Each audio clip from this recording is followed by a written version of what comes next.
Bienvenue dans cette vidéo dédiée à un sujet passionnant. Comment investir dans l'immobilier en Thaïlande en 2025? Dans cette vidéo, nous allons explorer ensemble pourquoi la Thaïlande est une destination attractive pour les investisseurs immobiliers, les différents types d'investissements immobiliers possibles sur place, la législation immobilière pour les étrangers, les démarches concrètes pour investir, les erreurs à éviter absolument. Et enfin, est-ce rentable d'investir aujourd'hui en Thaïlande? Mais avant de commencer la vidéo, j'ai une question. Vous voulez accéder aux meilleurs projets immobiliers? Eh bien, bonne nouvelle. Grâce à mon réseau, j'ai accès à de nombreux projets immobiliers très intéressants et je peux vous en faire profiter. Remplissez simplement le formulaire disponible dans la description. Indiquez votre budget, vos objectifs et vos critères. Je vous proposerai ensuite des projets sélectionnés sur mesure, souvent avant leur mise sur le marché, avec un excellent potentiel de rentabilité. Mon but est de vous trouver des opportunités rares, adaptées à votre profil et à vos attentes. Donc, si ça vous intéresse, remplissez le formulaire dès maintenant. Voilà, mais bien sûr, avant de commencer la vidéo, sachez que cette vidéo ne constitue pas un conseil financier, fiscal ou d'investissement.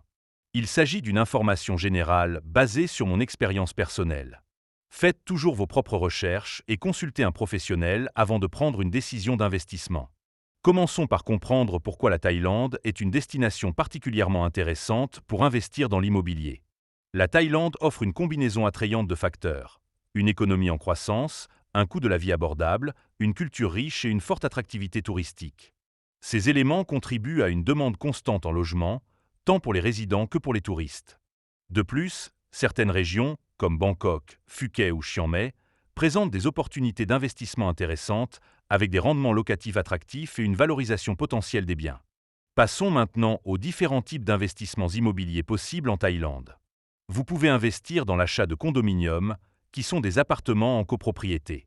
Les étrangers peuvent légalement posséder jusqu'à 49% de la surface totale d'un immeuble en copropriété. L'achat de maisons individuelles ou de terrains est plus complexe pour les étrangers, mais des solutions existent, comme la location à long terme ou la création d'une société thaïlandaise. Il est également possible d'investir dans des programmes immobiliers neufs, offrant des facilités de paiement et des garanties de rendement locatif. Enfin, l'immobilier commercial, comme les bureaux ou les locaux commerciaux, offre également des opportunités d'investissement intéressantes. Abordons maintenant la législation immobilière pour les étrangers en Thaïlande. Les étrangers peuvent légalement posséder des unités de condominium, à condition que la part de propriété étrangère ne dépasse pas 49% de la surface totale de l'immeuble. Pour les terrains et les maisons individuelles, les étrangers ne peuvent pas en être propriétaires directs.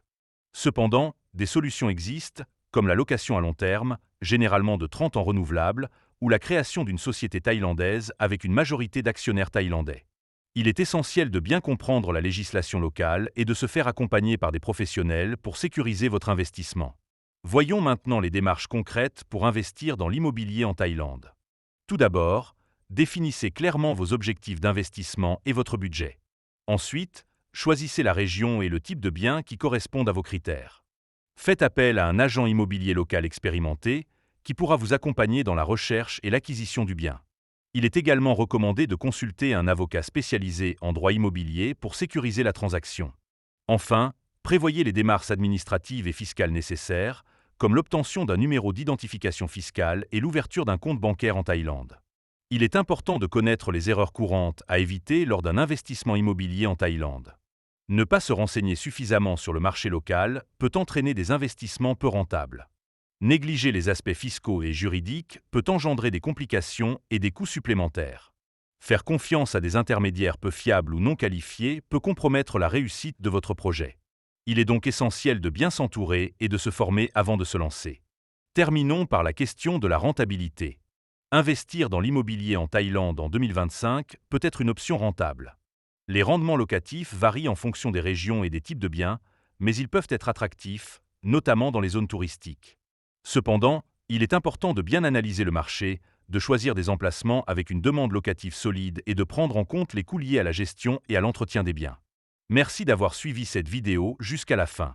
Si vous souhaitez accéder à des projets immobiliers exclusifs et adaptés à votre profil, n'oubliez pas de remplir le formulaire disponible dans la description.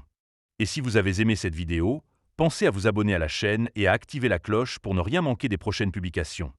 À très bientôt pour une nouvelle vidéo sur l'investissement immobilier à l'international.